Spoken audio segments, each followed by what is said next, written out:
Et bonjour tout le monde, bienvenue sur le podcast No Rules, le podcast qui se demande comment les coachs et entrepreneurs font pour transformer leur peur en joie d'expérimenter et passer à l'action. Aujourd'hui, j'ai le plaisir de recevoir Laura. Comment tu vas, Laura? Je vais très bien, merci. Ça va? Tu te sens bien? Super bien, tu sais mettre à l'aise, donc ouais, Ah, c'est très bien sympa. et ravi d'être là avec toi et avec vous pour ce moment. Bon, en tout cas, t'as un large sourire pour ceux qui regarderont la vidéo, ça c'est chouette. Ça donne envie de passer un bon moment avec toi pendant cette heure ou plus sur ce podcast. Je vais commencer par ma question traditionnelle que je pose à tous mes invités, pardon. Est-ce que tu peux nous parler de l'histoire de ta vie en commençant par Il était une fois, s'il te plaît, Laura? Ok, alors raconter l'histoire de sa vie en commençant par Il était une fois. Alors, il était une fois une petite fille qui a grandi dans le cœur des Alpes, en Savoie plus précisément, dans une famille de cinq, dans une famille qui était unie, remplie d'amour, solide. Et elle a grandi donc avec un grand frère et une grande sœur. Euh, Rien de plus classique, une famille normale, milieu social normal, voilà, c'est classique, famille normale. Et puis elle a grandi, elle s'est construite dans cette famille-là. Et comme sa mère aimait peut-être à le dire, c'est une petite fille qui a grandi toute seule, qui a poussé toute seule. Il y avait eu quelques challenges familiaux qui ont fait qu'elle a poussé au fur et à mesure en étant dans le stéréotype de l'enfant sage, de l'enfant poli, voilà, qui a évolué. Et au fur et à mesure, elle a grandi et il y a cette notion de sens qui a commencé à apparaître dans sa vie et qui a commencé par l'envie, l'aspiration d'aller voir ce qui se passait ailleurs, d'aller explorer. Un petit peu, tu vois, de se prendre, de sortir de son environnement, de sa case et de se dire, mais ok, qui je suis en dehors de cette case-là, de mon environnement et surtout, qu'est-ce qui se passe ailleurs? Donc c'est là où est né l'amour, la passion, en tout cas la curiosité des voyages. Et elle a commencé, cette fille, c'est puisqu'elle est devenue une jeune fille, elle a commencé à partir en voyage à partir de 15 ans. Elle a commencé les voyages à cet âge-là. Et puis un premier voyage aux États-Unis de 2 mois dans une famille américaine a été la première touche, la première pierre à l'édifice d'une longue série de voyages, puisqu'elle est revenue de Chicago pour ensuite embarquer sur une autre aventure quelques temps plus tard en Afrique du Sud. Avec toujours en fond ce fil rouge de créer des actions, des projets qui ont vraiment du sens pour elle. Mais je pense qu'à ce moment-là, elle savait pas vraiment ce que c'était pour elle. Cette notion de sens, c'était quelque chose, voilà. Elle suivait un peu son intuition. Et pour nourrir ce besoin de sens et de valeur, elle s'est dit qu'elle allait rentrer dans la police. Donc, elle a eu l'aspiration de devenir policière. Et puis, donc, s'en est suivi des études de droit, un master en droit. Et une fois qu'elle avait le nez dans les études, elle a son rêve de rentrer dans la police, c'est un peu étioffé, elle a un peu dissolu pour aller vers d'autres directions, mais toujours en restant dans une direction destinée au sens, en se dirigeant dans le droit public, donc qui sert l'intérêt public, les intérêts généraux. Et une fois qu'elle a fait son master, elle s'est dit, attends, avant de démarrer, avant de me lancer dans une belle carrière toute tracée en tant que juriste dans une boîte internationale, écoute ce petit truc qui est au fond de toi et qui te dit, pars un peu plus longtemps que 2 mois. Pars plus longtemps. Vraiment, va expérimenter l'autre, le monde, plus de 2 mois. Et c'est là où où elle s'est retrouvée. Elle a obtenu un permis de travail pour aller au Canada Ok. avec le projet d'apprendre l'anglais, toujours dans l'optique de revenir travailler en tant que juriste dans une boîte internationale. Sauf que la vie en a décidé autrement et que ce voyage a été une vraie découverte pour elle. Et elle a connecté à quelque chose de bien plus vibrant pour elle et qu'il était possible aussi de vivre autre chose et de rencontrer, d'être une autre personne et de se révéler. Et donc de ça, s'en est suivi les rentrées du Canada, s'en est suivi l'envie d'aller plus loin. Donc elle est allée en Nouvelle-Zélande. Après la Nouvelle-Zélande, elle est revenue et elle en avait encore envie, elle avait encore envie de cette exploration et de cette découverte-là, de se construire en fait sa propre vie. de mener des projets qui lui parlaient profondément. Et donc, dans un élan d'énergie, elle a continué et elle s'est formée à la plongée. Elle cherchait des moyens de travailler pour voyager, donc elle s'est formée à la plongée alors qu'elle vient de la montagne et est devenue instructrice de plongée et a plongé pendant 1 an en tant que prof de plongée aux Philippines. Et puis ensuite, elle a atterri au Japon pour une dernière, un dernier grand voyage de plusieurs mois pour travailler au Japon. Et suite, après ces 7 ans de voyage, elle est revenue et pour un projet tout aussi challengeant, tout aussi explorant, mais posé, basé de retour chez elle, dans ces montagnes. Ouais, quelle vie, dis donc. Je t'ai pas ennuyée. Non, j'ai l'impression que tu t'es pas ennuyé. En tout cas, je comprends que tu as beaucoup expérimenté, que tu as beaucoup voyagé. Comment est-ce qu'on passe de la petite fille sage et toute seule, qui grandit toute seule au cœur des Alpes, à cette fille ou femme, peu importe, qui explore le monde et qui voyage autant? Je, je crois que c'est ce petit truc, au fond, c'est cette petite voix qui dit, attends, là, c'est cette aspiration, en fait, c'est cette voix intérieure qui dit, vas-y. Franchement, là, c'est le moment ou jamais, c'est maintenant que ça se passe, expérimente-le. Et puis, il y a aussi des épreuves en tout cas, qui m'ont appris. Alors, je sais plus si on parle en tant que petite fille ou si je reprends la première personne Tu ou peux pas. reprendre la première. Bravo d'ailleurs, tu as réussi à tenir jusqu'au bout. C'est très difficile, bravo. Mais c'est un super exercice à faire de se parler de soi à la troisième personne. Ça a été, en fait, il y a aussi les épreuves de vie. J'ai eu la perte de mon père quand j'avais 17 ans. Ok. Et tu sais, quand tu as 17 ans, tu te dis, je suis invincible. Il peut rien m'arriver. Et quand il y a eu cette perte-là, cette confrontation à la mort, en fait, il y avait pas de raison. Tu vois, c'était cette voie-là qu'il fallait écouter et foncer, quoi. Donc, c'est ce qui fait.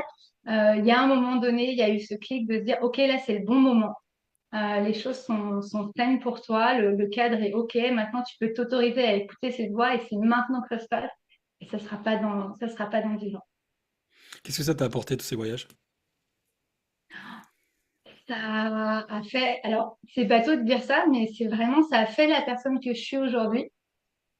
Et ça a été un puits d'apprentissage sans fin, de rencontres, de découvertes, d'exploration et de découverte de soi aussi en tant qu'humain. Tu vois, qui on est si on enlève toutes nos couches culturelles, nos couches sociétales, nos croyances, nos discours, notre environnement. En fait, qui est-ce qu'on est en tant qu'humain?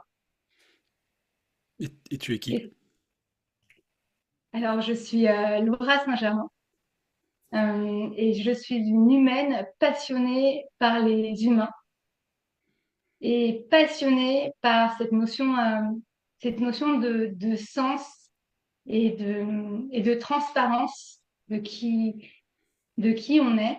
Donc, une humaine avant tout profondément passionnée par la vie et qui a envie de la respecter profondément. On va beaucoup revenir après sur cette notion de sens qui est le mot que tu utilises le plus dans ton récit, et c'est aligné avec ce que tu fais aujourd'hui. On va voir en partie pourquoi. Euh, c'est quoi pour toi parce que c'est trouver du sens, c'est hyper important, mais c'est pas, c'est compliqué. Euh, co- que- c'est quoi pour toi trouver le sens dans ce qu'on fait?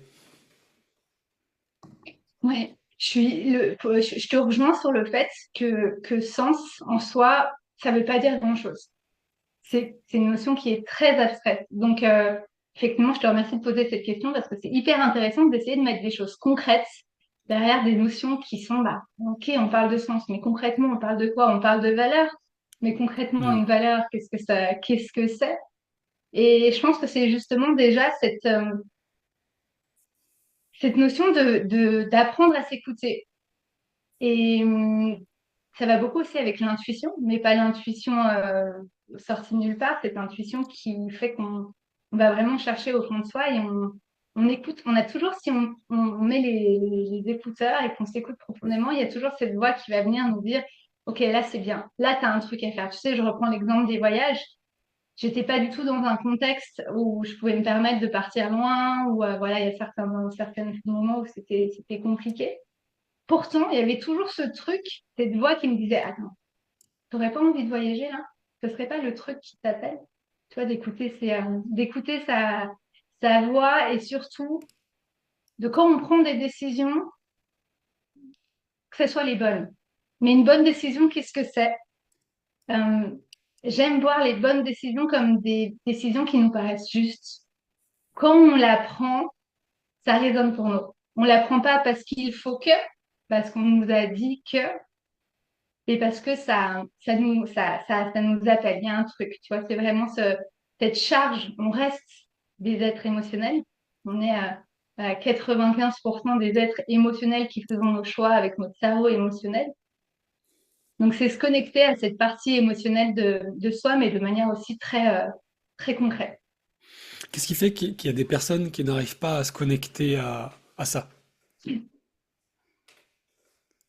Alors, je pense que je peux pas parler au nom de tout le monde, mais en tout cas, moi, ce que je constate avec les personnes avec qui je travaille, qui sont des entrepreneurs en quête de sens et d'une communication qui soit impactante et qui puisse révéler justement leur message, euh, c'est le manque de confiance en soi, de pas oser se faire confiance.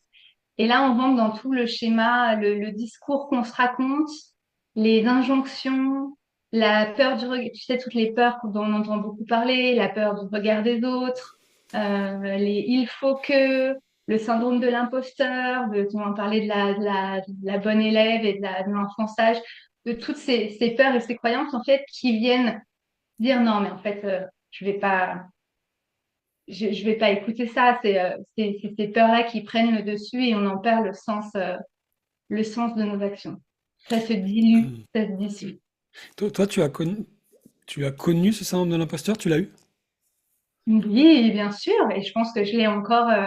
Je sais pas si un jour on arrête de l'avoir, mais bien sûr que je l'ai eu et que je l'ai encore.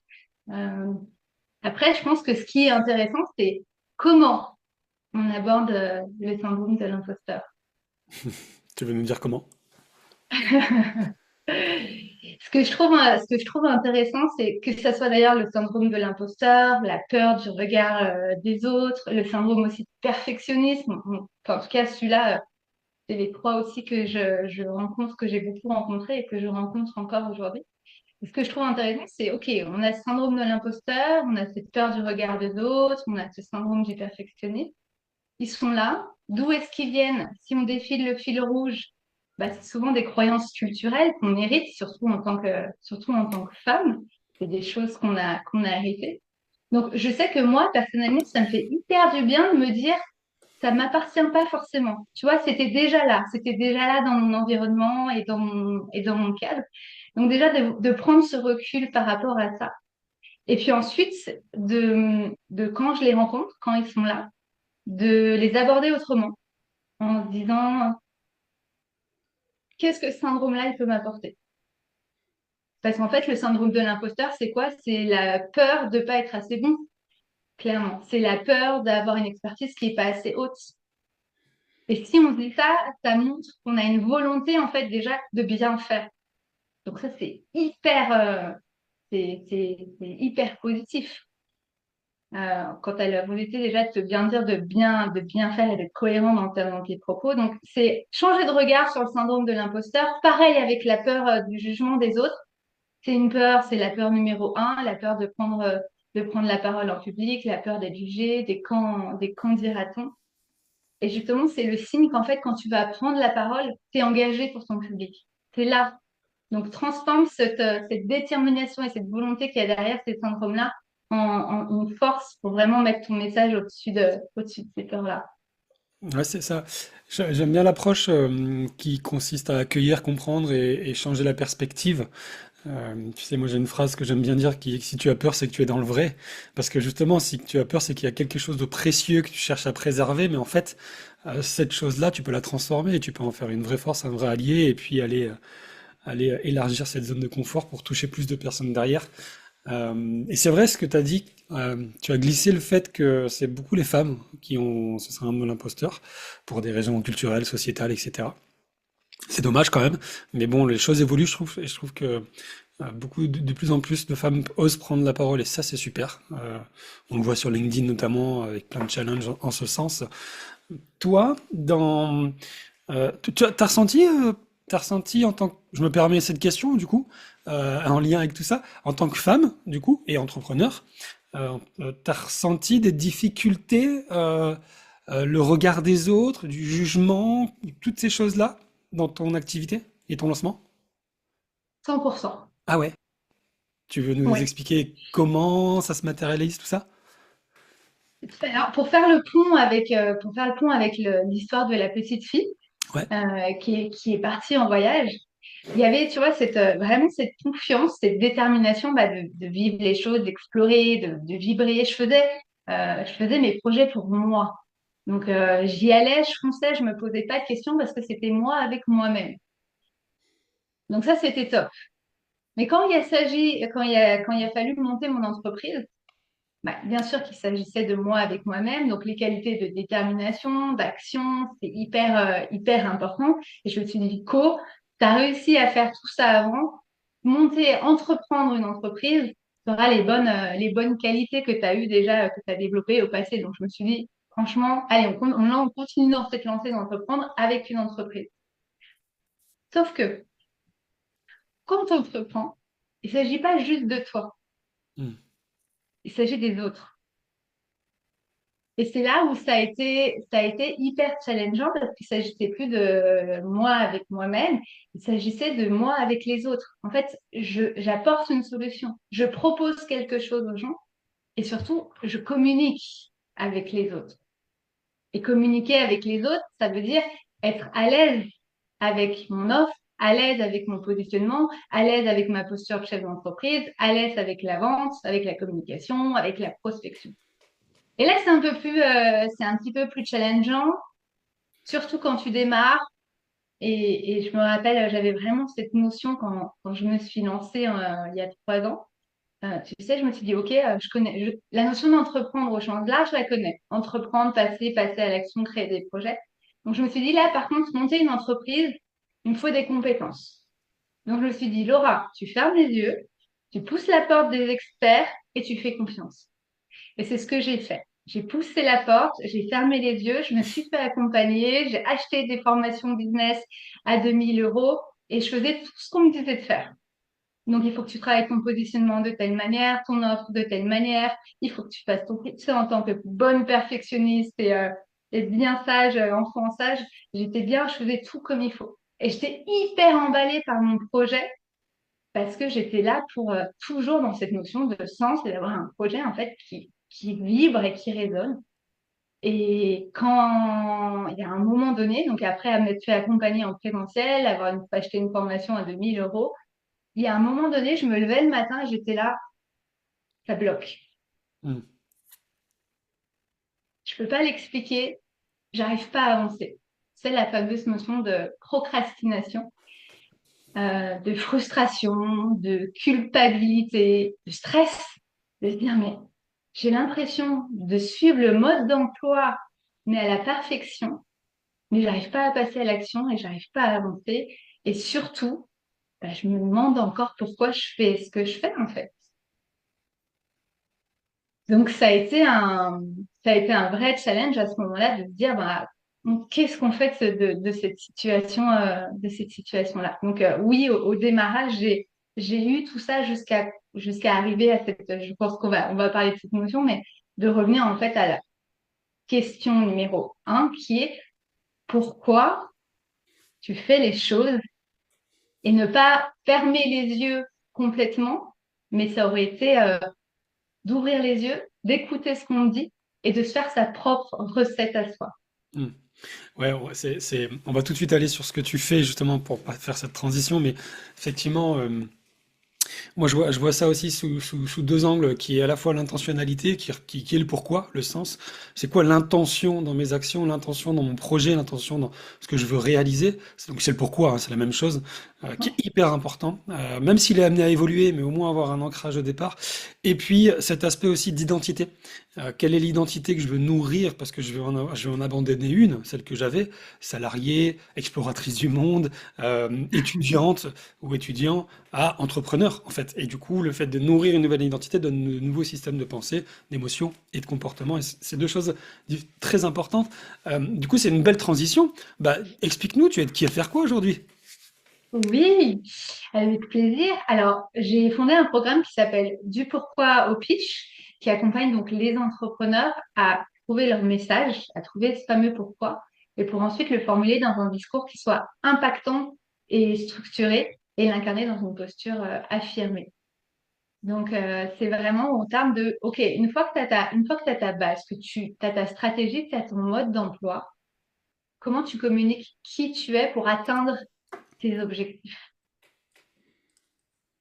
Qu'est-ce qui fait que tu es parti là-dessus, du coup? Alors, j'ai ma réponse en écoutant ton histoire, mais c'est-à-dire que la première fois quand tu t'es lancé, que tu as suivi cette formation business, etc., où tu as fait ce qu'il fallait, positionnement, offre, etc., et que tu as ressenti un blocage, au départ, c'était pas ça que tu faisais, c'était autre chose. Ou c'était déjà Alors, ça? c'était déjà ça. Quand D'accord. j'ai lancé mon entreprise, je me suis formée au coaching. Ouais. Et ensuite, j'ai voulu lancer mon activité de coaching. Ok.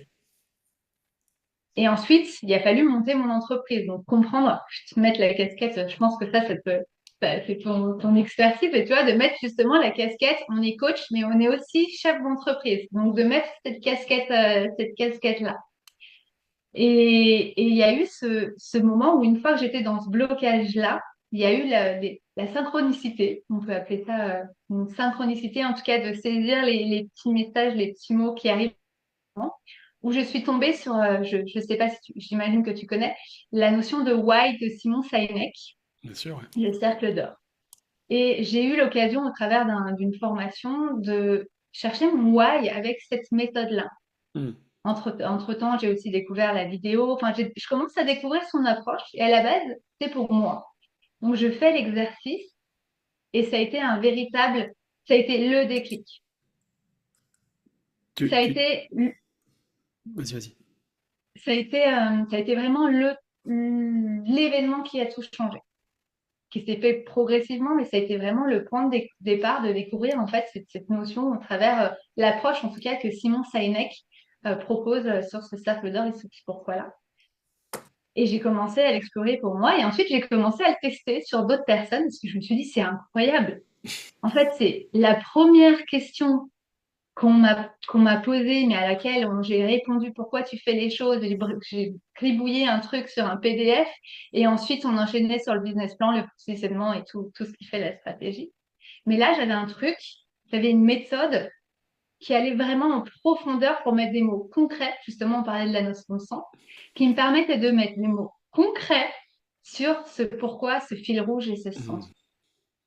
Et ensuite, j'ai commencé à le tester et à me rendre compte que je n'étais pas la seule, en fait, à être dans ce blocage-là et dans ce besoin aussi profond de sens et d'avoir une communication, de faire un business pour gagner sa vie, oui, mais aussi d'avoir un business pour impacter la vie des gens. Et c'était de ça dont j'avais envie. Et en me rendant compte, en fait, qu'il y avait un énorme besoin, je me suis dit, mais il faut qu'on fasse quelque chose. Et tout le monde, tous les entrepreneurs de France, doivent trouver leur pourquoi avec la méthode du cercle d'or, quoi. C'était pour moi, c'était une évidence. Et c'est comme ça, au fur et à mesure, que le programme a commencé à naître. C'est, alors, ma question d'après, je vais déjà te la poser, mais parce que je veux savoir, c'est quoi cet exercice du cercle d'or? Donc, tu vas nous le décrire pour ceux qui écoutent, ça peut être hyper intéressant. Tu nous as fait un bon teasing, mais avant, juste avant, une réflexion que je pose. euh, euh, Simon Sinek, pour ceux qui connaissent pas, allez regarder, c'est un entrepreneur américain, enfin, c'est un penseur entrepreneur américain très connu, très célèbre pour le why, effectivement. Il y a une vidéo qui est très connue sur un TEDx, je crois, sur YouTube. Euh, euh, Moi, j'ai eu d'un point de vue personnel, euh, Il y a eu un moment donné, j'ai eu un petit peu de mal avec ça. Je t'explique pourquoi. Je suis évidemment 100% d'accord sur l'aspect intentionnalité, trouver du sens à ses actions, pourquoi je le fais, etc. Mais à un moment donné, j'ai eu l'impression, je sais pas ce que tu en penses, que ça suffisait, quoi. En gros, c'était la clé pour y arriver. Et pourquoi je te dis ça? Parce que j'ai eu une réalisation, une prise de conscience, où je me suis dit, le why, c'est bien, ça, c'est fondamental, mais le how, je dis mal, je me suis dit en anglais, le comment, le how, c'est aussi bien, parce que j'ai mon why, ok, mais comment je fais maintenant? Quelles actions je pose? Comment je structure mon business? Comment je m'en lance? Comment je passe à l'action, etc., etc. Donc évidemment, et la réponse, enfin une des réponses, c'est que les deux sont importants, mais toi, comment tu vois les choses du coup? Est-ce que pour toi, le why, c'est la base et il n'y a que ça? Comment tu vois les choses par rapport à la réflexion que je pose? Pardon, c'est un peu large, ce que je dis. Non, mais c'est hyper intéressant et je suis d'accord avec toi. Je te rejoins sur ce fait que quand on travaille le pourquoi, c'est la base, c'est la fondation, sur lequel c'est un petit peu comme une maison Hmm. où tu construis ta maison, tu poses la fondation. Ensuite, tu vas construire le reste de ton identité. Et c'est vrai que sur cette notion de why, on entend beaucoup parler, le why, le pourquoi. Et d'ailleurs, ce qui est hyper intéressant, tu le disais tout à l'heure, que Simon Sinek en a fait une vidéo. C'est la troisième vidéo YouTube la plus vue, Ah le ouais. TEDx le plus vu du monde. Donc, c'est quand même un vrai sujet, en tout cas, qui parle à beaucoup de monde. Mais je te rejoins complètement sur le fait, en tout cas, quand moi je travaille le pourquoi, on travaille l'entièreté du cercle d'or pour vraiment aller mettre le doigt sur ta fondation, sur ce pourquoi-là, qui est juste une base qui est la base qui va te permettre ensuite, en fait, de créer au travers de tes comment aussi, d'avoir un filtre pour prendre ensuite tes décisions en termes business et aussi perso. Donc, c'est vraiment solidifier cette base-là sur laquelle ensuite tu vas pouvoir construire ton business et te dire, OK, est-ce que par exemple le projet qu'on me propose, il résonne avec mon pourquoi et ma manière à moi de fonctionner? Non. OK, bah du coup, je vais peut-être dire non et je vais aller voir ailleurs. Est-ce que cette idée que j'ai, elle va nourrir mon pourquoi et elle correspond à mes comment, à ma manière à la manière dont je fonctionne? Et sur les comment, ce qui est hyper intéressant, enfin, en tout cas la manière dont moi je l'aborde, c'est que pour moi, le pourquoi, si on parle de la méthode Why, le pourquoi on n'en a qu'un seul et il ne change pas. Ah, ça c'est intéressant ça. Je sais C'est... Ouais, vas-y. il y a différentes approches, mais en tout cas, celle en laquelle je crois, celle au travers du cercle Mhm. d'or et que je vois aussi que j'expérimente pour moi et au travers des personnes que j'accompagne, c'est qu'il s'agit en fait, et c'est là où c'est hyper intéressant, c'est que c'est d'aller chercher le fil rouge de ton pourquoi qui se constitue quand tu es entre 7 ans et 18 ans, où tu vis des événements. C'est de là qu'en fait naît le pourquoi. Tu vis des événements qui vont t'impacter. Forcément, quand on est un petit peu jeté dans un environnement et on vit des choses. Et en tant qu'humain, on n'est pas imperméable à ce qu'on vit. Et il y a des choses qui vont être marquées dans notre esprit, qui vont venir impacter notre esprit. Et tu me demandais tout à l'heure comment fonctionne la méthode Why. Alors vas-y, ouais, Quand on travaille, décris-nous le cercle d'or, comment tu fais là? Les comment, gens sont impatients. Ils se sont dit, attends, ils ont oublié la question ou quoi? On n'a pas oublié, Laura se lance. comment ça marche? Comment ça marche? Alors déjà, ce qui est hyper intéressant, c'est de revenir sur notre cerveau émotionnel. Et c'est ici qu'on trouve notre pourquoi. Et c'est pour ça d'ailleurs que c'est souvent compliqué de le mettre en mots, de le formuler. Un jour, on a l'impression que c'est ça, un jour, on a l'impression que c'est autre chose. On s'y perd un petit peu parce qu'il est dans ce cerveau émotionnel-là qui n'a pas le langage. Hmm. C'est ça le secret du pourquoi. C'est qu'il est dans la zone de cerveau où il n'y a pas le langage. C'est pour ça que c'est compliqué. C'est souvent compliqué d'aller le mettre en mots et d'aller le formuler et d'aller connecter. Alors, notre pourquoi, il va se trouver dans notre parcours de vie, dans ces événements qui nous ont impactés. Et quand je le travaille, moi, avec mes clients, on fait un travail en profondeur sur des anecdotes de vie. Ça n'a pas besoin d'être des anecdotes ultra dramatiques, tu vois. Ça peut être, j'allais tous les week-ends bricoler chez mon grand-père. Ok, mais qu'est-ce que ça voulait dire pour toi? Et au travers du processus du cercle d'or, du questionnement, je vais aller chercher avec la personne, en fait, la questionner pour pouvoir aller mettre en mots ce fil rouge et ces thématiques qui ressortent pour ensuite le mettre en mots dans une phrase, tout résumé en une phrase. Donc, notre pourquoi, il est là et se transcende dans nos expériences de vie. Et si je te reprends mon exemple, Ouais. tu vois, jusqu'à que je découvre cette notion de pourquoi et de fil rouge, j'avais pas conscience que mon pourquoi à moi, c'est d'insuffler du sens. Justement, je te parle beaucoup de sens parce que c'est c'est- c'est mon pourquoi, mais c'est d'insuffler cette notion de sens pour remettre qu'il y a de plus humain chez nous au cœur de notre système, de notre manière de fonctionner. Et donc, du coup, on reprend ce sens-là qui se retrouve, en fait, une fois qu'on regarde derrière, je me dis, ah, mais oui, quand j'étais prof de plongée, je nourrissais mon pourquoi. Quand je faisais du droit, je nourrissais mon pourquoi. Quand j'étais en études, je nourrissais mon pourquoi. Quand j'ai voyagé, je nourrissais mon pourquoi d'aller comprendre, d'aller chercher comment les autres fonctionnent. Et en fait, c'est un petit peu lever le voile sur ce qui a toujours été là. Et c'est vraiment un travail c'est un travail émotionnel, mais c'est aussi, c'est vraiment aller chercher des choses concrètes, de mettre des mots concrets sur des choses émotionnelles et impalpables. Alors, ça m'intéresse, du coup. Oui, Euh, Effectivement, c'est vrai que le langage est dans une partie du cerveau qui s'appelle l'aire de Broca, d'ailleurs, du nom de celui qui l'a trouvé, qui est différente du cortex beaucoup plus émotionnel, beaucoup plus limbique. Euh, Tu dis que euh, c'est de 7 à 18 ans, à travers les anecdotes de vie, pendant cette phase de vie-là, 7 à 18 ans, qu'on construit beaucoup de choses, voilà, il y a des ancrages, il se passe plein de choses, et effectivement, c'est à partir de ces anecdotes c'est sur ces anecdotes, pardon, qu'on peut s'appuyer pour construire notre pourquoi. C'est ça, hein, grosso modo, où il y sur a... toutes, alors sur ces anecdotes-là et aussi sur toutes les anecdotes, en fait, là je te parlais de la manière, les événements vraiment qui D'accord. construisent la personne qu'on est et qui viennent nous impacter, c'est dans l'âge où on se construit. Mais le pourquoi, il se lie, c'est vraiment un fil rouge qui se lie ensuite dans toutes nos expériences jusqu'à aujourd'hui. Donc c'est pour ça qu'on travaille, tu vois, par exemple, tant sur les anecdotes de jeunesse, selon celles qui ressortent, mais aussi sur une anecdote que tu as peut-être vécue il y a un an et on va Hmm. retrouver ce fil rouge-là. Comment tu fais pour aller... imagine, moi, je suis ton client, parce que Oui. j'ai besoin de retrouver mon pourquoi, pour trouver du sens, être aligné, etc. Euh, du coup, j'essaie de rechercher un petit peu des anecdotes et je te dis, bah, écoute, qui pour le coup est vrai, j'ai beaucoup de mal à me souvenir de mon passé, tu vois, de 7 à 18 ans par exemple.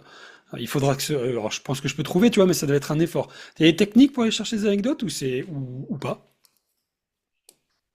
J'ai beaucoup de personnes qui me font la même remarque Ouais. et qui me disent je suis pas sûre que le process fonctionne parce qu'en fait Ah, j'arrive pas à me souvenir, j'ai pas de tu vois et en fait on revient souvent sur le truc de il faut que je fasse l'exercice parfaitement parce que moi je leur demande au travers d'un questionnement je leur dis bah voilà liste-moi les anecdotes, 10 anecdotes qui m'ont fait la personne que tu es. Enfin voilà, je les amène à cette réflexion de relever à certaines anecdotes de leur vie. Et là, je revois le syndrome du perfectionnisme, du parfait, du attends, j'ai pas la bonne histoire, c'est comment je me vrai. souviens de ce que je faisais, mais attends, ça se trouve que j'ai une session avec Laura et si je dis pas la bonne chose, et donc, il y a vraiment ce processus-là qui ressort. Sauf que le processus, c'est vraiment aussi lâcher prise et faire confiance aussi au processus. Et moi, je leur dis aux personnes qui me disent ça, je leur dis, tes anecdotes, si tu les as écrites, elles sont parfaites. Et on va partir de ça parce que je sais que si tu les as notées, c'est qu'elles sont importantes pour toi. Et au fur et à mesure aussi du questionnement et de l'échange, on arrive aussi sur des anecdotes qui n'étaient pas forcément, auxquelles on n'avait pas forcément pensé. Quand Hmm, moi, hmm, exact. j'ai travaillé, quand moi j'ai travaillé mon pourquoi, je me suis retrouvée à parler d'une rencontre que j'ai faite en Afrique du Sud, d'une femme qui vivait dans un bidonville. On parlait pas la même langue. On a échangé 15 minutes. Pourtant, cette femme, elle est réapparue dans mes anecdotes et au travers du questionnement, j'ai compris en fait qu'elle représentait aussi mon pourquoi. Et c'est vraiment l'idée de lâcher le process et de dire, en fait, il y a tout ce qu'il faut et c'est au travers de l'échange et du questionnement que je fais, que je partage avec la personne. Je sais, moi, ce que je vais chercher. Donc, il y a vraiment cette notion de lâcher prise aussi pendant l'échange Il n'y a pas de mauvaise ou bonne anecdote puisque le pourquoi se retrouve aussi dans notre parcours de vie et c'est au travers du questionnement émotionnel qu'on va pouvoir aller le chercher. Donc, toutes les anecdotes sont valables et il n'y a pas de bonne ou mauvaise. Et même des anecdotes, je travaille beaucoup avec des anecdotes quand on est adulte et elles sont toutes aussi percutantes. Je retrouve ce que tu dit, le côté perfectionniste, même dans le fait d'aller chercher des anecdotes. L'exercice que je t'ai fait faire au tout début, enfin l'exercice, la question que je t'ai posée au tout début du podcast, l'histoire de ta vie, on commence par était une fois, c'est l'exercice que je fais à tous mes coachs dans le Boost Camp. Et j'en ai quelques-uns, ils vont se reconnaître, ceux qui écoutent, qui des fois me disent écoute, mon histoire, j'arrive pas à m'en souvenir, ou alors j'ai l'impression qu'elle est nulle, quoi. Le côté, alors qu'on s'en fout, c'est pas l'idée. Donc ça m'a fait beaucoup écho ce que tu as dit, c'est vrai, c'est juste de voir à quel point le perfectionnisme, on peut le retrouver même dans des micro-choses, des micro-détails. Et dans les anecdotes de vie, c'est négatif, positif, peu importe. Peu importe. Si on peut dire les choses ainsi, le pourquoi ne fait pas de différence. La vie ne fait pas de différence entre le Hmm. positif et le négatif. Donc, peu importe les anecdotes, toutes les anecdotes sont valables. Moi, je fais pas de distinction. Je préviens juste la personne quand on travaille sur les anecdotes. L'idée, c'est pas de faire une thérapie vraiment poussée. C'est de pouvoir aussi parler des anecdotes où on est OK avec ces anecdotes aujourd'hui et on est OK de pouvoir en parler. S'il y a une fragilité sur une anecdote, bah, c'est pas grave.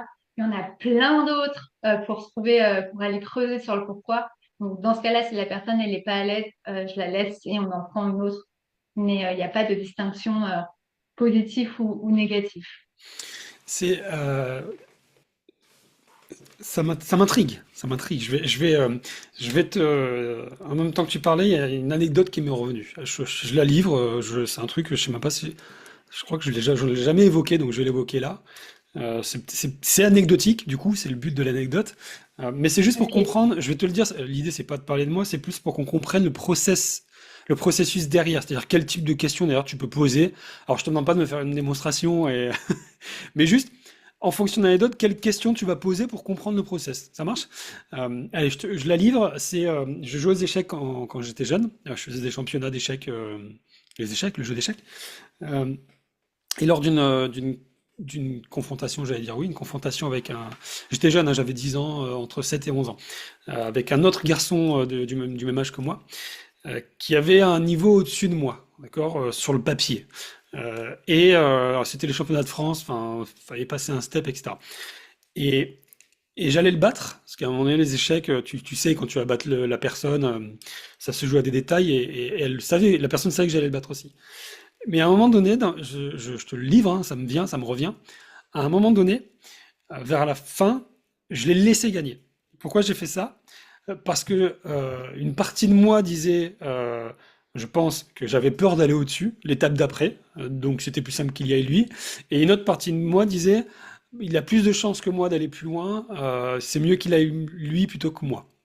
Voilà, là je te livre une anecdote comme ça qui me vient, donc tout le monde, ceux qui écouteront, vont se dire ah ouais, ok, ou pas, ils diront rien. Mais voilà, je te la livre, c'est la première fois que je la verbalise et la formalise ainsi. Qu'est-ce que tu fais de ça du coup? Bah, déjà, merci pour le partage. Moi, ce qui va m'intéresser, c'est où est-ce que tu es quand tu te dis ça? Quand tu te dis, je vais le laisser gagner. Je vais laisser l'autre gagner. Est-ce qu'il avait un prénom, cet autre d'ailleurs? Je me souviendrai pas de son prénom, c'était vraiment, je devais avoir 10 ans. On était alors précisément dans un lycée qui servait de lieu pour la compétition, pour le championnat d'échecs. Et j'étais assis à la table, il était en face on avait l'échiquier au milieu.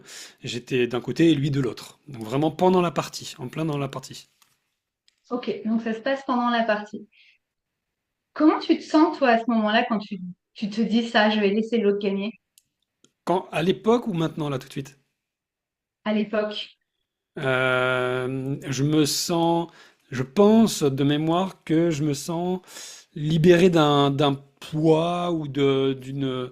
euh, il doit y avoir une part de. Je vais être sincère parce que pour moi la sincérité c'est important, c'est le but de ce podcast, hein. Il y a un côté je me libère d'un poids, ouf, ça sera pas à moi de continuer. Et il y a un côté un peu égocentré déjà, hein, je pense qu'on a de l'ego très jeune, en mode ah j'ai fait une bonne action là, j'ai laissé gagner quelqu'un, c'est cool quoi. Pardon, ça me fait rire. Je rigole tout seul. Mais du coup, ce qui est hyper intéressant, c'est que tu aurais pu me dire plein d'autres anecdotes. Tu Hmm. vois, il y a plein d'autres anecdotes qui auraient pu surgir. Qu'est-ce qui fait que c'est celle-ci qui est montée? Je pense que c'est celle-ci parce que euh, ça reflète pas mal qui je suis. On y vient, hein, le fameux, à savoir cette partie de moi qui aime beaucoup que les autres soient mis en avant et qui se fasse et faire plaisir aux autres. Et c'est aussi pour ça que je fais le podcast parce que j'aime beaucoup mettre en avant les personnes qui sont là et puis les découvrir bien sûr. Et une autre partie de moi qui est euh, ce petit ego là qui est quand même là, ce petit côté, je veux qu'on sache que je suis un mec bien, tu vois. Enfin, mais à l'époque j'étais un garçon, mais un mec bien, tu vois. Je pense que c'est remonté parce que très sincèrement de manière pragmatique, il y a ces deux parties de moi qui sont aujourd'hui visibles et qui sont là et que j'accepte, hein, il n'y a aucun souci avec ça, hein. Ce côté, j'aime transmettre, j'aime donner, j'aime que l'autre soit mis en avant et j'aime aussi avoir la gratitude et la reconnaissance pour ça. C'est l'ego, c'est comme ça, c'est ainsi que je l'accepte. Et, et, et selon toi, qu'est-ce qui a fait que cet événement, en fait, a contribué d'une manière à devenir le Cédric, justement, que tu es aujourd'hui?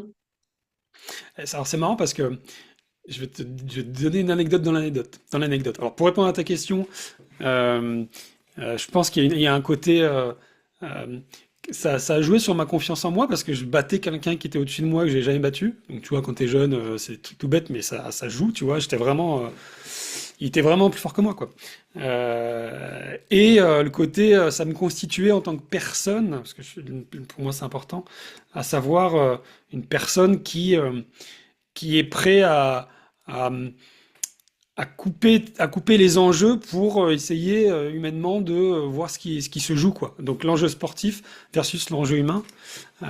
Et pour aller de l'anecdote dans l'anecdote, après ça, quand la partie s'est terminée, je sais plus exactement comment ça s'est passé, mais je me rappelle, je me livre là. Dans les couloirs ou dans la salle, il y a du monde, hein, il y a toujours du monde dans ces événements. Quelqu'un me dit, c'est d'être un autre garçon, je crois. Alors, qu'est-ce qui s'est passé? Enfin, comment ça a terminé? Et je dis à ce petit garçon, bah, c'est lui qui a gagné, mais je l'ai laissé gagner. Ce qui est nul. Parce qu'en fait, tu vois, c'est la partie égo que je cherchais à nourrir là. Et je finis là-dessus, pardon. Euh, Juste après, je marche, je me rappelle qu'il y a un monsieur, un homme, un papa sûrement d'un garçon qui me dit, je te jure, je sais plus comment il l'a dit, mais il me le dit, bah tu sais, c'est pas très beau de le dire, quoi. Il me fait comprendre que bah, c'est pas très joli c'est bien, c'est sympa, mais c'est mieux si tu le dis pas, quoi. Tu vois? C'est mieux si tu t'en montres pas. Donc voilà, là je te livre tout, je suis en pleine, c'est pas une thérapie, mais presque, hein. On pourrait y passer des heures. Tu vois, c'est hyper intéressant parce qu'on arrive sur une anecdote, tu vois, sortie de nulle part. Tu n'avais pas prévu de me parler de ta session d'échecs Tout et à de fait. ce monsieur qui t'a dit c'est pas très beau d'en parler. Et c'est ça qui est hyper intéressant, c'est de quand tu laisses cours en fait aux échanges, il y a plein de choses qui viennent spontanément et c'est là en fait où c'est hyper précieux. Et tu permets que je te pose une autre question par rapport Bien sûr, avec plaisir. à cette partie d'échecs. Alors déjà, je suis curieuse de savoir comment tu t'es senti, comment tu as ressenti ce moment quand le monsieur te dit, Cédric, c'est pas très joli de dire ça. Ah bah pas bien. Pas bien, et je pense que ça a été très fondateur de qui je suis aussi, sur l'aspect sincérité, tu vois, justement. Parce que euh, l'aspect euh, aujourd'hui, moi dans ma vie, dans mon activité, enfin aujourd'hui, dans mon parcours professionnel et plus largement dans mon parcours d'homme, de personne, euh, j'ai beaucoup de mal avec ce que moi j'appelle l'ingratitude. C'est-à-dire, euh, et c'est ma définition, je sais elle est pas juste, mais je vais la donner. Je sais pas si ça fait un lien avec ce qu'on se disait avant, mais c'est pas grave. Je donne beaucoup. J'ai été formateur dans une académie de coaching, j'ai été manager. Aujourd'hui, je suis coach et j'aide les coachs à se lancer. Donc, je suis beaucoup dans. En fait, j'ai fait que des métiers de transmission, quasiment, de partage, transmission, de montée en compétences. Et je donne énormément parce que j'adore ça. Enfin, moi, c'est vraiment, je suis dans l'abondance. Pour moi, faut donner. Bref, j'adore ça. Et parfois, il n'y a pas le retour que j'attends. Ce qui est pas bien, parce qu'en fait, on n'a pas à attendre quand on donne quelque chose. Mais malgré tout, il y a cette partie d'ego, je l'ai dit, elle est là et je l'accepte parce qu'elle est là, qui fait qu'elle veut aussi en retour. Et quand je l'ai pas à la hauteur de ce que je veux, et je le prends pas bien, tu vois. Il y a une forme je vois ça comme de l'ingratitude. Ça l'est pas forcément, mais moi je le vois comme ça. Et du coup, après, c'est terminé. Je me braque et je suis fermé. Et après, derrière, faut plus rien me demander, je donne plus rien. Tout ça pour dire que ça a été constitutif du fait que cette personne, quand elle m'a dit ça, je pense que ça a créé un truc en moi qui a été que, mince, elle a raison, quoi, la personne, tu vois. Et je pense que je veux repousser la partie de moi qui est comme ça. Parce qu'elle est toujours un peu là, tu vois. Tu vois, c'est important d'accueillir et de comprendre. Et je pense que je veux repousser ça. Et quand je suis dans des événements où ça fait appel à la partie de moi qui est comme ça, côté j'ai donné, donc tu dois me dire que c'est bien, tu vois. Et puis c'est l'ego qui est nourri, mais que j'ai pas ce que je veux.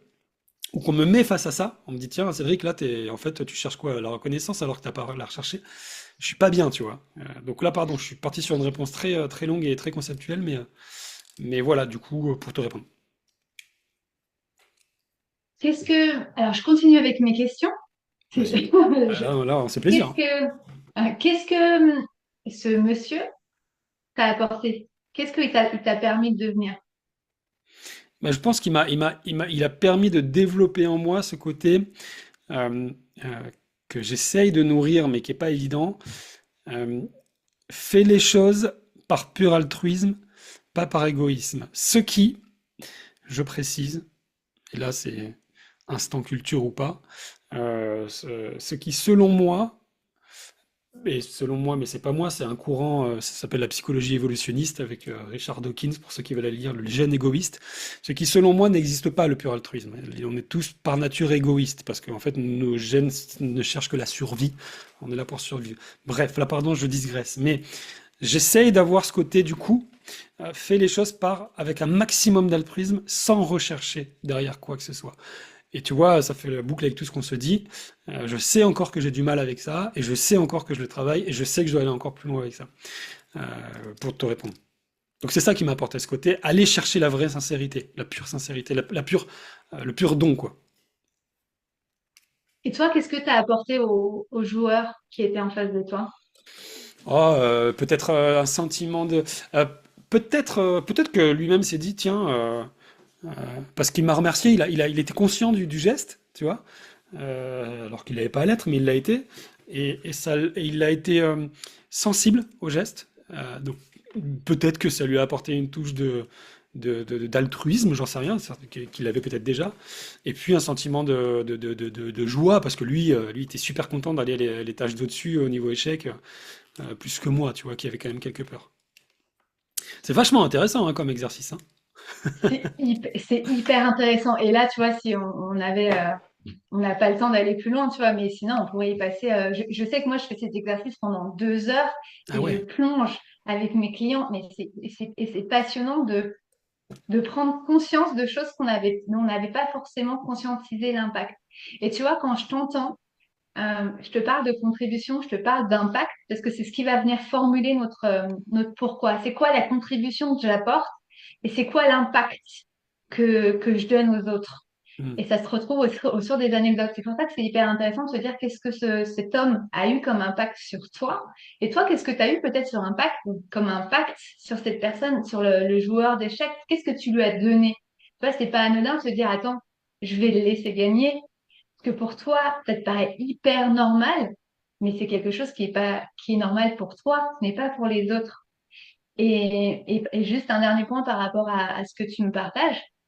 J'entends au travers de ton partage vraiment cette notion de pourquoi qui est là, de contribution et d'impact au travers de la notion du lâcher prise et de la notion de sincérité qui est pour toi a l'air hyper importante et qui serait vraiment intéressante d'aller creuser. Et j'entends aussi le discours. Alors, tu me diras ce que tu en penses, mais Vas-y. le discours interne de ce qu'on se raconte aussi. Tu m'as parlé de ton ego. Et il y a aussi tout le discours qu'on se raconte de dire, bah voilà, mon ego, je le place, j'ai un ego qui peut être plus ou moins important. Tu sais, tout ce discours et ces croyances qu'on se raconte. Et ça, c'est un travail aussi qui est intéressant à faire, de se dire, OK, il y a mon pourquoi, il y a cette contribution, cet impact, cette raison d'être, quelle est-elle? Qui est ensuite, euh, si on pouvait prendre une image, on prend notre pourquoi et par-dessus, on va rajouter ce qu'on se raconte, nos croyances, nos peurs. Tu vois, je peux travailler avec des personnes sur leur pourquoi et leur dire, ton pourquoi, c'est ça, et elles se disent, non, mais je suis pas à la hauteur de ce pourquoi-là. Mais c'est pas possible. Mais pourtant, ça résonne tellement fort en moi. Et en fait, ça vient aussi enlever ces couches de ce qu'on se raconte sur nous. Et quand je t'entends parler d'ego, j'entends que tu as fait partie de toi. Mais je me demande aussi s'il n'y a pas une partie de, c'est le discours que moi je me raconte aussi. Mhm. Sûrement. Qu'est-ce que tu en penses? Oui, c'est très pertinent. Et d'ailleurs, dans ce que tu racontes, c'est marrant, ça me fait beaucoup penser à une technique, euh, l'approche narrative ou la pratique narrative que j'utilise pas, mais un de mes associés, enfin mon associé sur une autre activité que j'ai, les marches en montagne, lui fait ça. Ça me fait beaucoup penser à ça. Les discours, les histoires qu'on se raconte, les personnages dans les histoires aussi. C'est très intéressant. Oui, c'est juste. Il y a un discours que je me raconte dans lequel il y a des patterns, il y a des schémas automatiques et dans lequel c'est plus confortable pour moi de me raconter toujours la même chose. Et c'est très très juste. Euh, et, mais je trouve ça vraiment chouette. Tu vois, je trouve que c'est cool qu'on ait fait la démonstration, une partie de la démonstration, et on voit bien qu'on peut aller très loin. D'abord, merci de l'avoir fait. Deuxièmement, bravo parce que euh, tu te connectes quoi.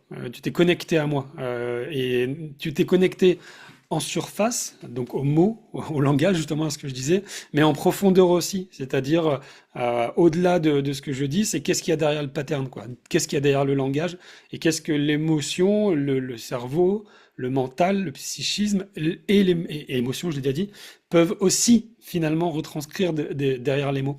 Et je trouve que c'est vachement puissant. La question que je me pose, parce que ça aurait été intéressant qu'on aille jusqu'au bout de l'exercice, mais tu sais, on n'a pas le temps naturellement, c'est si on tire la pelote, si on tire le fil rouge, euh, on voit bien que là, il y a des fondations qui arrivent, il y a un pourquoi qui est là, qui peut donner un enthousiasme, une énergie, cette fameuse énergie qui t'a manqué, toi, à un moment donné, où tu t'es senti bloqué, comme tu disais. Euh, Comment est-ce qu'on en arrive au fameux how, comme au passage à l'action, quoi. Comment est-ce que ça impacte un business? C'est ça ma question.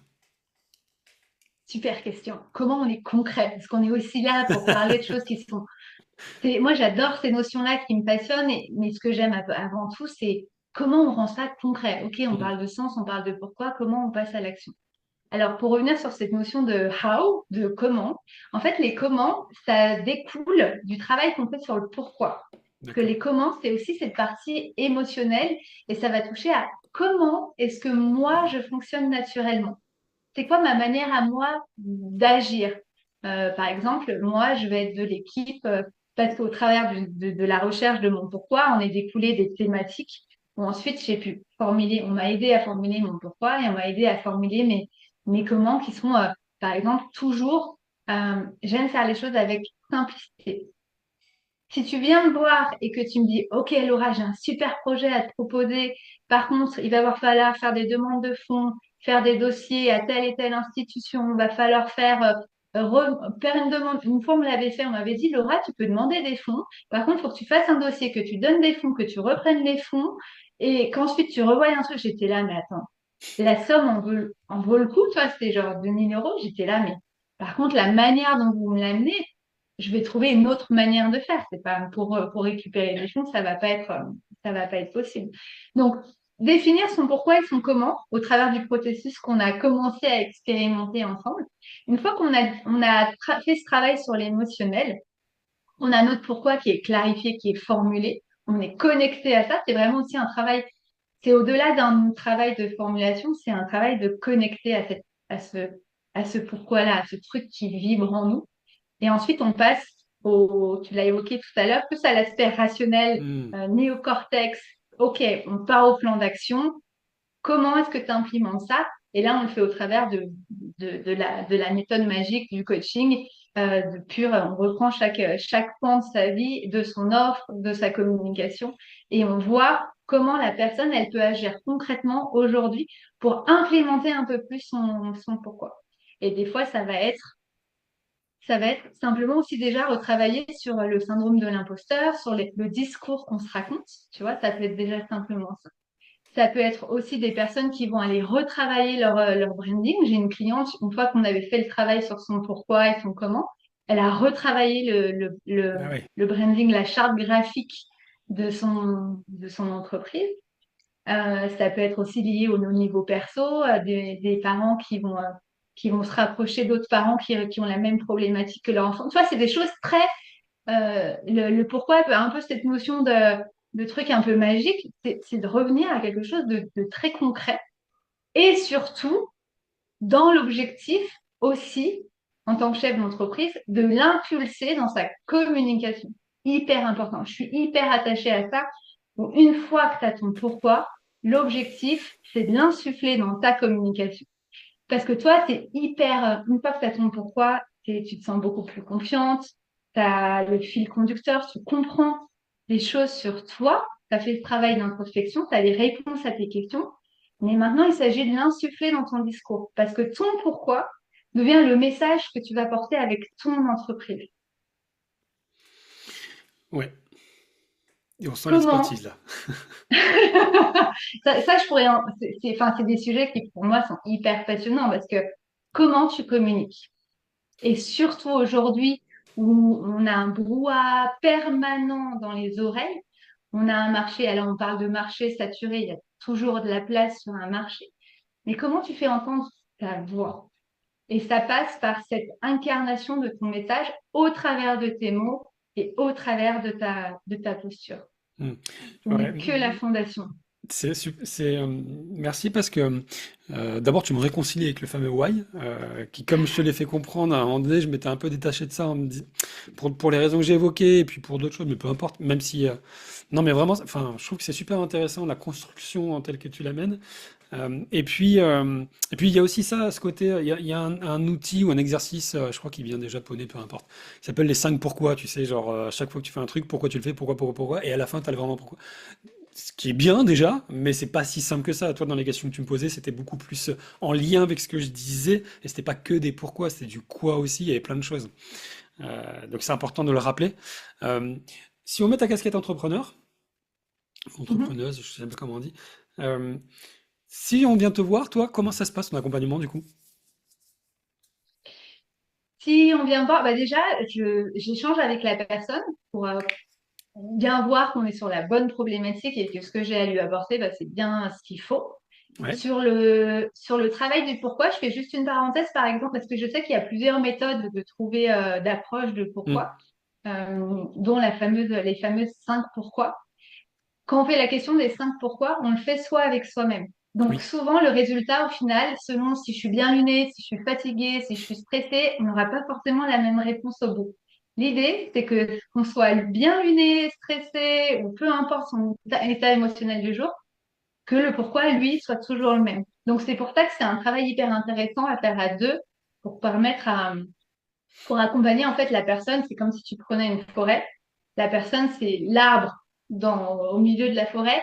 Et en tant que personne extérieure, je ne connais pas la vie de la personne, je veux l'accompagner en fait à prendre, à passer de son arbre à l'extérieur pour avoir une vue d'ensemble de sa propre forêt. Donc ça, c'était le petit parallèle par rapport aux différentes possibilités d'approche qu'on a. Et pour certaines personnes, ça va être suffisant d'avoir faire les 5 pourquoi, à la question des 5 pourquoi. Mais pour certaines personnes dont je fais partie, et bien la notion de sens, comme on l'a évoqué, elle est hyper importante, cette notion de profondeur. Là, on est sur une méthode où vraiment, c'est pas juste on construit un PDF ou autre, c'est vraiment juste le processus qu'on a commencé à expérimenter. Et quand les personnes viennent me voir, déjà, je check. Je m'assure que c'est bien le bon moment pour elles. Parce qu'il y a des fois, c'est juste pas le moment de te poser la question de ton pourquoi. Tu es en plein divorce, tu es Mm. sur une charge émotionnelle importante, tes besoins primaires, ils sont pas remplis. Ton pourquoi, c'est pas le moment. Ton pourquoi, il est là, il est au fond de toi, il sera encore là demain. Donc, de vraiment aussi que ce soit le bon moment pour la personne.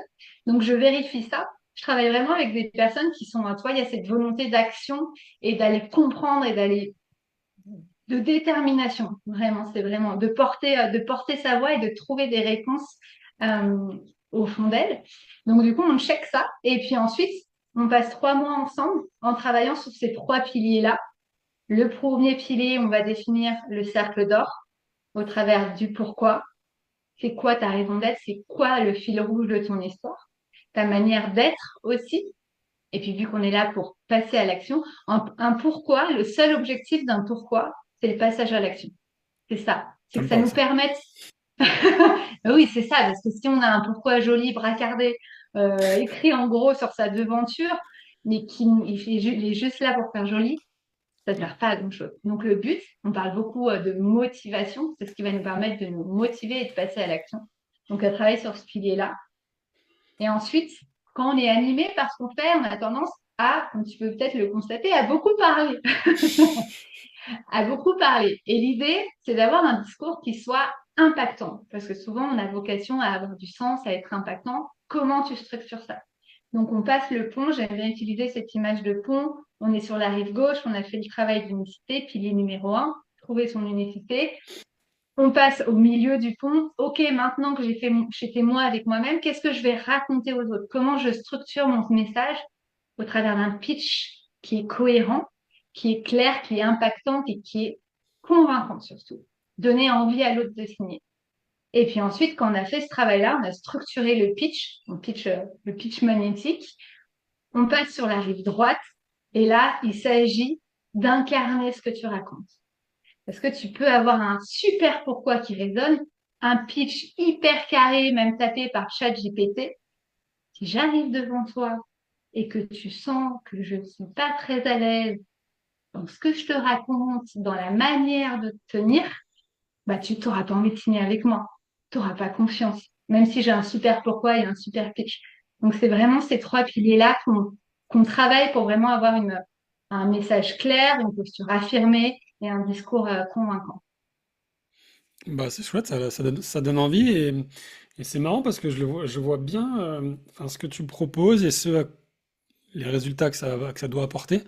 Je vois bien ce type de prestation pour des salariés aussi, qui ont beaucoup de mal à... Parce que bah, nous, on est sur les entrepreneurs, tous les deux, on accompagne les entrepreneurs en l'occurrence, mais c'est vrai que les salariés aussi ont beaucoup de mal à se présenter, à parler d'eux, à perdre du sens, il n'y a pas de pourquoi. Enfin, je trouve qu'il y a tout un truc qui pourrait être intéressant, mais c'est donc 3 mois du pourquoi au pitch, pourquoi pitch, incarnation du message, hein, j'ai bien entendu les trois phases. Exactement. Toi, tes clients, tu les trouves comment sur c'est quoi ton système d'acquisition? Oui. Alors, simplement, petite parenthèse Oh, par pardon. rapport aux entreprises, il y a aussi, je travaille aussi de temps en temps avec les entreprises sur définir leur raison d'être avec le même Ah ouais, processus. Alors ça, c'est un autre volet, mais c'est hyper intéressant aussi sur la raison d'être, le pourquoi de ah l'entreprise. Et ouais. on vient travailler sur l'objectif souvent de motivation des équipes et où là, on travaille sur un séminaire, une journée, et on va faire ce travail collectif de culture d'entreprise pour aller au travers de la définir sa raison d'être, son cercle d'or renforcer les équipes et c'est hyper passionnant. C'est un travail hyper passionnant et simplement aussi avec les entrepreneurs.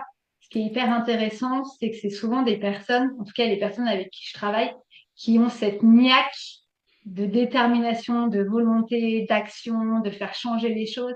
Et c'est assez propre aux entrepreneurs et c'est hyper magique de pouvoir révéler vraiment cette détermination-là en laissant de côté les discours qu'on peut se raconter, les syndromes de l'imposteur, tu vois, et de vraiment révéler cette puissance-là pour donner corps à cette détermination. Alors, bah là, ça résonne profondément en moi, mais au pourquoi on peut changer les choses, en fait. Nos entreprises, c'est des, c'est des leviers majeurs de changement. Et les entrepreneurs qui ont cette détermination-là, on a besoin de cette détermination-là. Mais du coup, pour répondre à ta question, je les trouve beaucoup en recommandation, Mhm. bouche à oreille, présentiel. J'anime des ateliers. Et puis sinon, via les réseaux sociaux et via LinkedIn. Je suis présente sur LinkedIn. Mhm. Euh, ouais, ouais, j'imagine que ça doit être ce type de prestation doit pas laisser insensible les personnes, puisqu'en fait tu vas beaucoup creuser dans leur histoire personnelle aussi, et donc quelque part tu as un effet à la fois structurant, mais presque, j'ai envie de dire, potentiellement, le mot est pas négatif, hein, mais dévastateur presque. Mais c'est vrai que ça fait négatif. Dans le sens, tu bouleverses un écosystème aussi. Il y a des révélations, Et j'imagine, chez des personnes, quoi. Il doit y avoir des prises de conscience, il doit y avoir beaucoup de choses qui bousculent.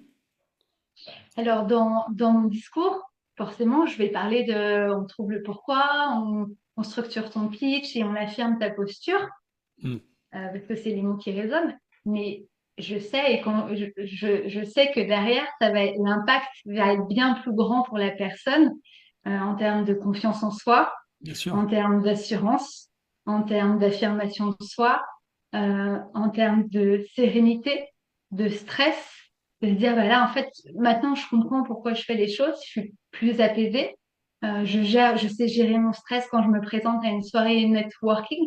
En fait, on travaille sur, effectivement, comme tu le dis, ça vient toucher plein de parties de soi. Et c'est ça qui est génial, c'est que moi, je cherche pas à que mes clientes, au bout des 3 mois, elles fassent une conférence devant 3000 personnes.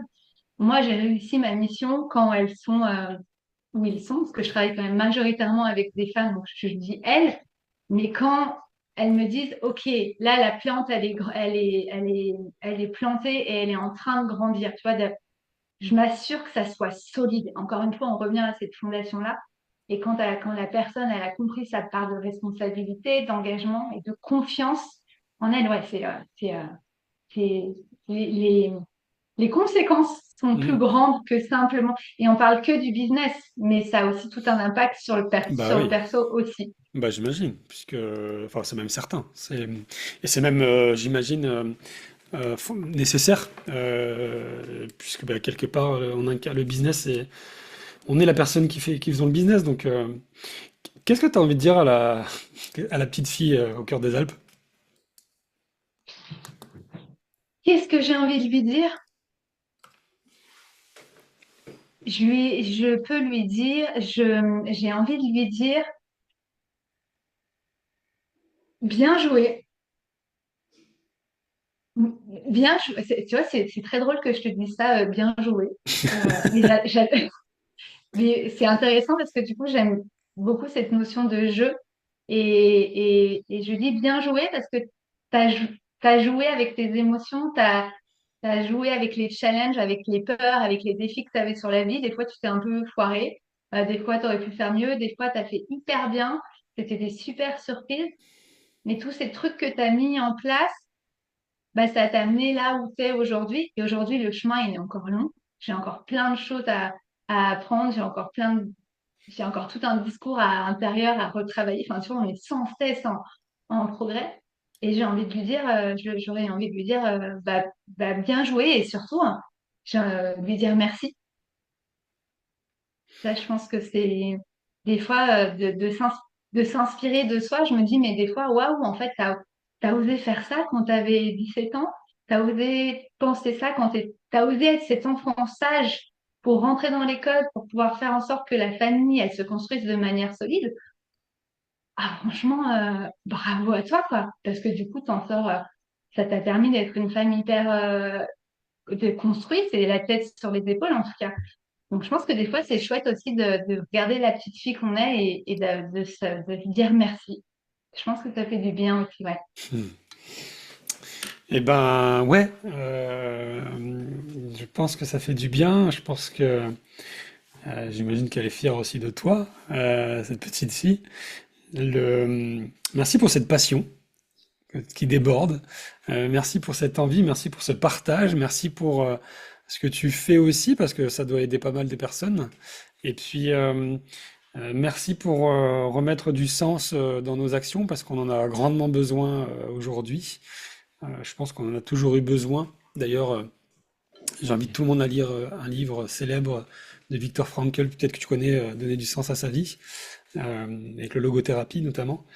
Merci Laura, c'était vraiment euh, hyper intéressant, hyper impactant et j'aime beaucoup la façon dont tu allies à la fois la recherche du pourquoi, mais aussi la concrétisation par l'action. Parce que du coup, ça donne évidemment un duo explosif pour les personnes qui sont accompagnées par toi, j'imagine. Euh, je te pose deux, trois questions comme ça pour terminer. Euh, c'est quand la dernière fois que t'as pleuré? Ouais, pardon, vas-y. Moi, j'avais une question pour toi, Vas-y, avant que tu pose-la-moi. me poses tes questions. Alors déjà, merci. Je te remercie également de m'avoir donné cette opportunité de parler de ce pourquoi et de ce parcours-là. Euh, et moi, j'ai envie de te retourner la question. Qu'est-ce que tu dirais aux petits garçons qui jouaient la partie d'échecs? Ah, c'est bien joué ça. Au petit garçon qui joue la partie d'échecs, euh, je lui dirais, qu'est-ce que je lui dirais à ce petit garçon, tiens, qui jouait la partie d'échecs? Je lui dirais que s'il avait peur d'aller plus loin, bah, c'est qu'il est dans le vrai et que peut-être qu'il aurait pu aller plus loin quand même. Je lui dirais que c'est cool ce qu'il a fait pour l'autre petit garçon en face de lui, parce que il a vu dans son regard beaucoup de joie et de satisfaction d'aller plus loin dans son propre chemin à lui.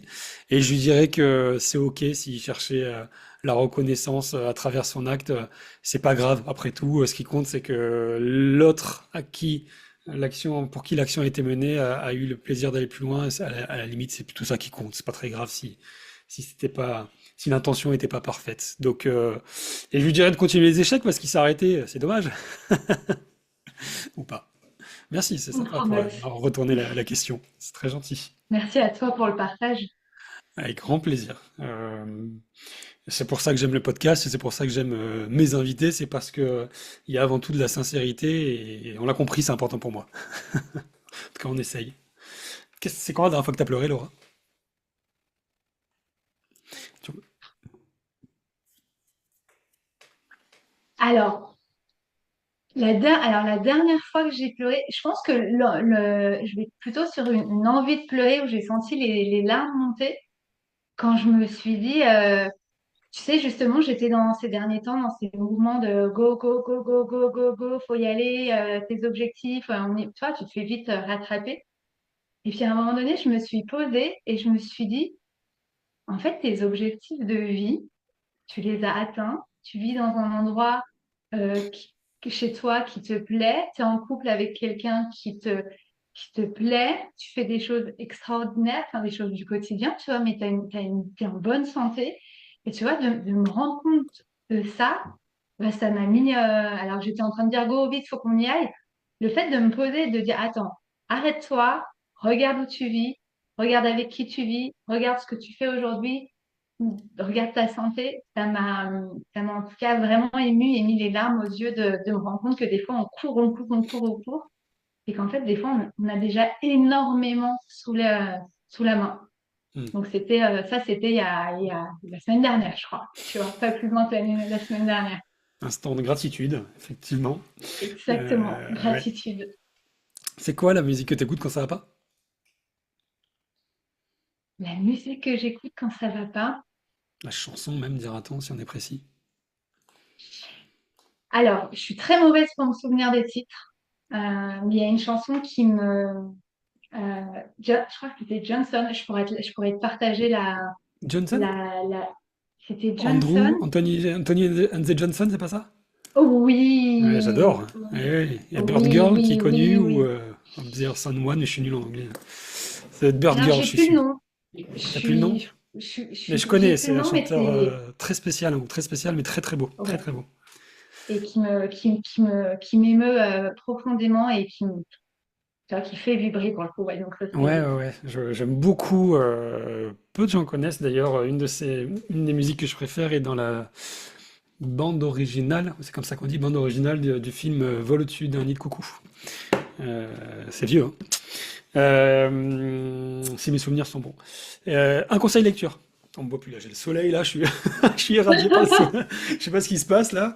Ça y est, c'est avec l'auréole derrière moi. Pardon, un conseil lecture. un conseil lecture, Simon Sinek. Ah oui, évidemment, évidemment, évidemment. Commencez par pourquoi? Tu sais que mon associé James dans les marches narratives, je sais pas si tu as vu passer la chose, peu importe, quand on marche en montagne, il est fan de Simon Sinek et lui, il est très dans le why, dans le pourquoi, donc il aurait aimé, adoré autant que moi cet échange avec toi. Merci beaucoup Laura. Où est-ce qu'on peut te retrouver? Tu peux me retrouver sur LinkedIn Ouais, à Laura Saint-Germain. Je suis assez présente et je réponds aux messages. Donc, pour rentrer en contact, c'est via LinkedIn à Laura Saint-Germain ou sinon sur mon site internet Laura Saint-Germain. et à mon adresse mail hello@laurasaintgermain.com. Trop bien. Ça va? Comment ça s'est passé pour toi?